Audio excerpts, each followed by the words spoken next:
Saudara, terima kasih Anda masih bersama kami dalam Berita Banten. Bagi Anda yang baru saja bergabung, kami hadirkan kembali 3 berita utama hari ini.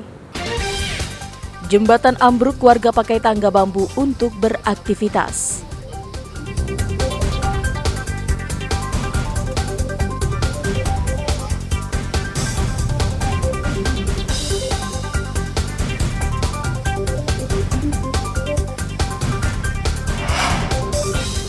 Harga akan dinaikkan, minyak kita menghilang di pasaran.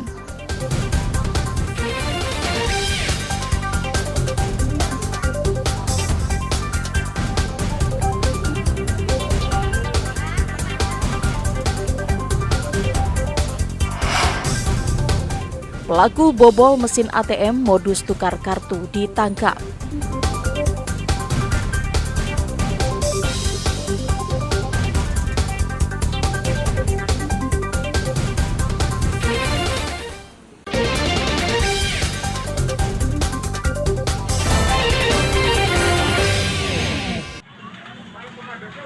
Satu unit mobil dan 6 ruko di Desa Cikande Permai, Kecamatan Cikande, Kabupaten Serang terbakar. Sejumlah warga langsung berusaha memadamkan api dengan alat seadanya. Namun karena banyaknya bahan yang mudah terbakar, membuat api dengan cepat membesar dan menyulitkan warga dan petugas damkar melakukan pemadaman. Kobaran api baru bisa dikendalikan setelah 3 unit truk damkar diterjunkan ke lokasi. Petugas membutuhkan waktu 2 jam untuk bisa menjinakkan api. Menurut sejumlah saksi mata, api pertama kali muncul dari mobil saat pemilik sedang menghidupkan mesin. Tiba-tiba keluar asap dari mesin mobil yang diduga akibat arus pendek. Api dengan cepat membesar dan membakar 6 kios toko dan 1 kendaraan. Pemadam Kebakaran Kabupaten Serang, Sektor Jawilan menerima telepon bahwa telah terjadi kebakaran di perumahan Cikande Permai yang diakibatkan terjadinya konsleting pada mobil, kemudian merambat kepada bangunan ruko sehingga menghabiskan 1 unit mobil dan 6 buah ruko. Untuk korban jiwa nihil, Pak.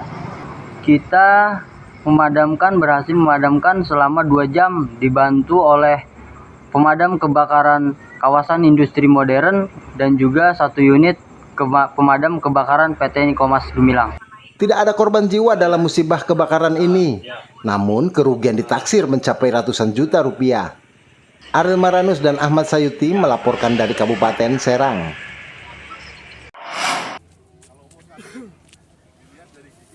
Menjelang Idul Adha, petugas Dinas Ketahanan Pangan dan Pertanian Kota Cilegon memeriksa hewan kurban yang mulai dijual para pedagang. Salah satunya di lapak hewan kurban di Kecamatan Citangkil, Kota Cilegon.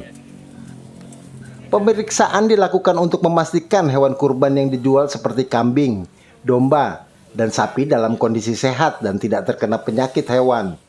Salah satunya penyakit mulut dan kuku. Dalam pemeriksaan tersebut, petugas mengecek satu persatu hewan kurban yang dijual mulai dari mulut, kuku, dan kondisi fisiknya.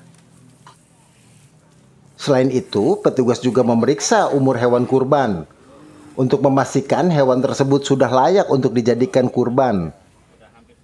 Pemeriksaan hewan kurban ini dilakukan untuk memberikan rasa aman kepada masyarakat saat berkurban. Kesehatan hewan kurban ini meliputi pemeriksaan di administrasinya, terutama surat-surat pemasukan hewan. Jadi kita mengetahui bahwa hewan itu sudah divaksin PMK dan LSD, kemudian juga dari daerah yang bebas penyakit tersebut, kemudian juga bahwa hewan itu sehat gitu. Yang kedua, kita memastikan dari pemeriksaan fisik bahwa hewan yang diperjualbelikan untuk tujuan kurban dipastikan sehat dan bebas penyakit antrak, PMK dan LSD. Pedagang pun menyambut baik adanya pemeriksaan tersebut untuk memastikan kondisi hewan kurban yang dijual.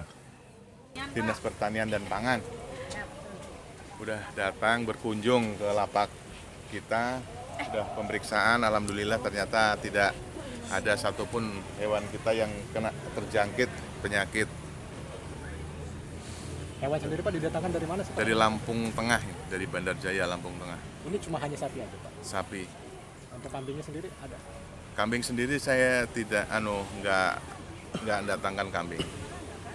Pak, berapa ekor Pak? Ini sekitar 81. Setelah pemeriksaan lapak pedagang, petugas belum menemukan adanya hewan kurban yang mengidap penyakit seperti penyakit mulut dan kuku, penyakit zoonosis maupun antrak. Petugas juga memberikan label atau tanda khusus pada lapak penjualan hewan kurban yang dinyatakan bebas dari penyakit. Ariel Maranus dan Rico Alfredo melaporkan dari kota Cilegon.